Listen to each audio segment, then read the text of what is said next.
नमस्कार साथियों। देखिए, शिक्षा विभाग में जो भी कैंडिडेट हैं उनकी काउंसलिंग आज आपकी 28 जुलाई को 11 बजे से शुरू हो चुकी है। तो काफ़ी स्टूडेंट के लगातार टेलीग्राम के ऊपर मैसेज आ रहे हैं कि सर आप एक वीडियो बनाकर प्रोवाइड करवा दीजिए कि किस तरीके से हमें स्कूल है वो फिलअप करनी है। तो ऑनलाइन काउंसलिंग आपको किस प्रकार से करनी है, स्टेप बाय स्टेप कंप्लीट अपनी इस वीडियो में बात करने वाले हैं। और नई ID बनेगी या नए पासवर्ड बनेंगे या फिर पुरानी ID से ही स्कूल फिलअप होगी, तो मैं आपको बता दूं कि नई आईडी बनेगी। ठीक है, पुरानी जो आईडी है उससे आपका एरर दिखा रहा है। 3 से ज़्यादा बार अगर आप पासवर्ड गलत डाल देते हैं तो वो आपका 10 मिनट के लिए लॉगिन होना बंद हो जाता है। तो अगर आप पुरानी आईडी से लॉगिन करने की कोशिश कर रहे हैं तो अगर 3 बार से ज़्यादा उसको आपने गलत सबमिट कर दिया तो आपकी आईडी जो है वो ब्लॉक हो जाएगी। कहने का मतलब है आपको नई आईडी और पासवर्ड है वो जनरेट करना पड़ेगा। और नई आईडी पासवर्ड कैसे जनरेट करना है उसके बारे में अभी अपन आगे बात करने वाले हैं। और 1 से अधिक ब्लॉक की स्कूल चूज कर सकते हैं, तो बिल्कुल हाँ, 1 से अधिक ब्लॉक की स्कूल आप चूज कर सकते हैं।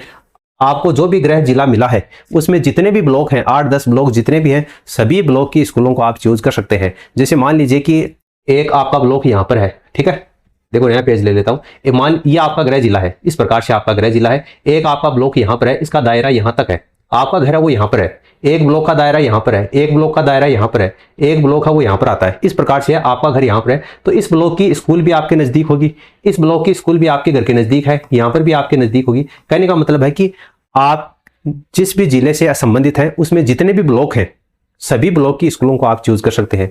अलग अलग ब्लॉक की स्कूलों को किस प्रकार से चूज करना है वो भी मैं आपको इसी वीडियो में बताने वाला हूं। और अधिकतम कितने स्कूल आप चूज कर सकते हैं, तो मैंने जो वीडियो रिकॉर्ड किया है उसमें मैंने 31 स्कूलों को चूज किया है। 31 स्कूलों को चूज किया है, तो आप इससे ज्यादा भी कर सकते हैं। ठीक है, लेकिन 31 स्कूल बहुत होती हैं, मिलने को आपको पहली दूसरी तीसरी स्कूल है, प्राथमिकता वहीं पर मिल जाएगी। ज्यादा से ज्यादा अगर आप भरना चाहो तो 10 स्कूलों को भर सकते हो, 10 स्कूलों में आपके पास में प्राथमिकता मिल जाएगी। लेकिन आप चाहते हैं कि नहीं 20, 25, 50 जितने भी आप स्कूल बढ़ना चाहते हैं वो आपके ऊपर डिपेंड करता है। आपके घर के नज़दीक जो भी आपकी स्कूल होती है उस हिसाब से आप स्कूलों को चूज करके भर सकते हैं। और सारी स्कूल मैं आपको दिखाऊंगा, यानी आपके डिस्ट्रिक्ट में जितने भी स्कूल हैं वो सारी आपको काउंसलिंग करने से पहले दिखाई जाएंगी। शिक्षा विभाग की 31 जुलाई को आपका नियुक्ति आदेश है वो जारी हो जाएगा। आयुर्वेद विभाग की काउंसलिंग शेड्यूल है वो जारी हो चुका है, इसके लिए मैंने आपको अलग से वीडियो प्रोवाइड करवा दिया है। कल तक आपका काउंसलिंग का जो शेड्यूल है वो चिकित्सा विभाग में भी आ जाएगा। तो कोई भी अपडेट आता है तो आपको यहाँ पर टेलीग्राम चैनल पर सबसे पहले प्रोवाइड करवा दिया जाता है। तो आप हमारे इस टेलीग्राम चैनल को ज्वाइन कर लीजिए। इसको ज्वाइन करने की लिंक आपको नीचे कमेंट सेक्शन में दे रखी है। तो देखिए, अब अपन काउंसलिंग प्रक्रिया है उसको शुरू करते हैं। तो सबसे पहले आपको साला दर्पण के पोर्टल के ऊपर आ जाना है।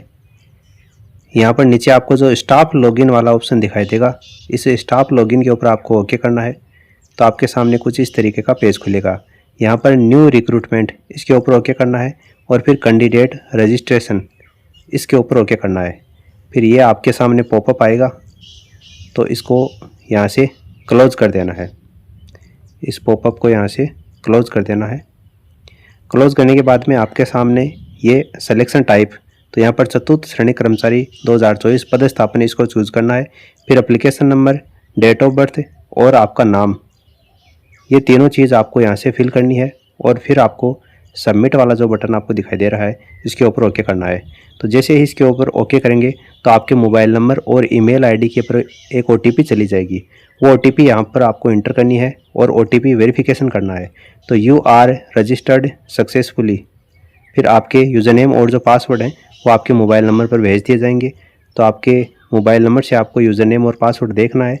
फिर यहाँ से लॉगिन वाला जो बटन है इसके ऊपर ओके करना है और यूज़र नेम पासवर्ड आपको यहाँ पर इंटर करना है। और नीचे जो कैप्चा कोड दिखाई देंगे वो आपको इंटर करने के बाद लॉगिन करना है। फिर आपको देखिए यहाँ पर स्कूल चॉइस अवेलेबल, इसके ऊपर ओके करेंगे तो जितनी भी आपकी जो स्कूल अवेलेबल हैं जो आपको बढ़नी है वो सारी यहाँ पर शो हो जाएंगी। और इसके साइड में एक ऑप्शन आपको और दिखेगा, आप ध्यान से देखेंगे तो यहाँ पर देखिए जो स्कूल चॉइस अवेलेबल है इसी के साइड में आपको चॉइस फिल स्कूल लेवल ये ऑप्शन दिखेगा, चॉइस फिल स्कूल लेवल, इसके ऊपर आपको ओके करना है। तो आपकी पहले तो पर्सनल डिटेल है वो आपके सामने शो हो जाएगी। फिर नीचे आओगे तो डिस्ट्रिक्ट नेम आपके सामने शो हो जाएगा, तो यहाँ से अपना डिस्ट्रिक्ट चूज़ कर लेना। फिर ब्लॉक नेम, फिर यहाँ से आपका जो भी ब्लॉक है उसको सेलेक्ट कर लेना। फिर जितनी आपकी स्कूल हैं वो सारी यहाँ पर लेफ्ट हैंड साइड में शो हो जाएगी। आपकी ब्लॉक में जितने भी 25-30 स्कूल हैं वो शो हो जाएंगी। तो यहाँ से एक एक करके आपको सबसे पहले वो स्कूल चूज़ करनी है जहाँ पर आपको प्राथमिकता बढ़नी है। उसके बाद में उस स्कूल को चूज़ करना है जहाँ पर आपको दूसरा नंबर पर चाहते हैं। ठीक है, इस तरीके से आपको सारी स्कूल हैं वो यहाँ से चूज़ कर लेनी है। फिर ये सारी चूज़ करने के बाद में आपको सेव सेलेक्टेड चॉइस इसके ऊपर ओके करना है। ठीक है। अगर कोई सी स्कूल ऊपर नीचे आपको करनी है तो यहाँ से अप करोगे तो वो स्कूल ऊपर चली जाएगी, और डाउन वाला जो बटन आपको दिखाई दे रहा है यहाँ से डाउन करोगे तो वो जो स्कूल है वो आपकी नीचे आ जाएगी। यानी कहने का मतलब सीधा सा है कि प्रेफरेंस है उसको आप ऊपर नीचे कर सकते हैं, ठीक है। तो ये एक ब्लॉक की स्कूल जैसे आपने चूज़ कर ली। अब मान लीजिए कि दूसरे ब्लॉक की स्कूल आपको चूज़ करनी है, तो यहाँ से दूसरा ब्लॉक आपको सेलेक्ट करना है। तो जैसे ही आप दूसरा ब्लॉक यहाँ से सिलेक्ट करेंगे उसके बाद में उस दूसरे ब्लॉक की स्कूल आपको लेफ्ट हैंड साइड में शो हो जाएगी। तो जिस तरीके से आपने पहले ब्लॉक की स्कूल को चूज़ किया है उसी प्रकार से दूसरे ब्लॉक की जो स्कूल हैं उनको चूज़ कर सकते हैं। अगर आपके घर के वो पास में स्कूल होती हैं तो एक एक करके आपको यहाँ से भी वो स्कूल हैं वो चूज़ कर लेनी है। तो राइट हैंड साइड में आपकी जो फील्ड चॉइस हैं वो आपके सामने शो हो जाएंगी। फिर आपको यहाँ से सेव सेलेक्टेड चॉइस है इसके ऊपर ओके करना है, ठीक है। एक बार आपको दोबारा चेक कर लेना है, जितनी भी स्कूल आपने भरी हैं वो सारी स्कूलों को एक बार पुनः आपको चेक कर लेना है। उसके बाद में सेव एंड फाइनल लॉक इस बटन के ऊपर आपको ओके करना है। तो ओके करने के बाद में आपके सामने पॉपअप आएगा, क्या आप अपने द्वारा सभी विकल्पों को लॉक करना चाहते हैं? तो हाँ, इसके ऊपर आपको ओके करना है। उसके बाद में OTP आपके मोबाइल नंबर और ईमेल ID पर चला जाएगा, तो वो OTP आपको यहाँ से इंटर करना है। तो OTP इंटर करने के बाद में नीचे फाइनल सबमिट वाला बटन दिखाई देगा, इसके ऊपर ओके करना है। तो चॉइस सेव ये ऑप्शन आपके सामने आ जाएगा और आपने जो भी स्कूलें भरी हैं वो आपके सामने शो हो जाएगी। ऊपर आपको ध्यान से देखेंगे तो चॉइस फील्ड स्कूल लेवल के साइड में ही आपको स्कूल चॉइस फील्ड व्यू नाम का ऑप्शन है वो दिखाई देगा। तो इस ऑप्शन के ऊपर अगर आप ओके करेंगे तो अभी आपने जितनी भी चॉइस फिल की हैं वो सारी आपकी यहाँ पर शो हो जाएंगी।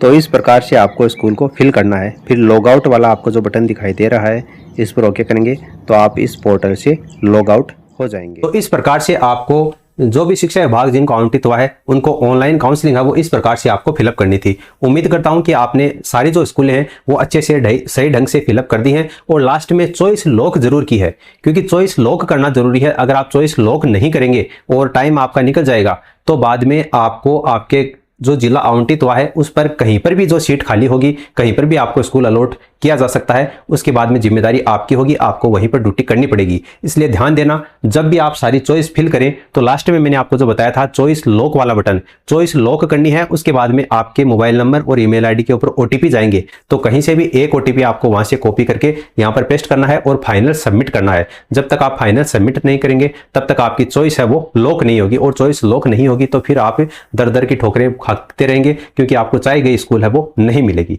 तो उम्मीद करता हूं कि इस वीडियो से आपको कुछ न कुछ जानकारी जरूर मिली होगी। इस वीडियो को अपने उन तमाम दोस्तों के साथ में आप शेयर कीजिए जो भी ऑनलाइन काउंसलिंग करवाना चाहते हैं लेकिन किस प्रकार से उनको करनी है उनको कुछ समझ में नहीं आ रहा है, ताकि आप ये वीडियो देखने के बाद में स्टेप बाय स्टेप आराम से ऑनलाइन काउंसलिंग कर सकें। और अगर अभी भी आपका कोई डाउट है, कोई भी सवाल है, कोई भी सुझाव है तो आप बेझिझक नीचे कमेंट्स करके पूछ सकते हैं। मिलते हैं अपन नेक्स्ट वीडियो में। धन्यवाद।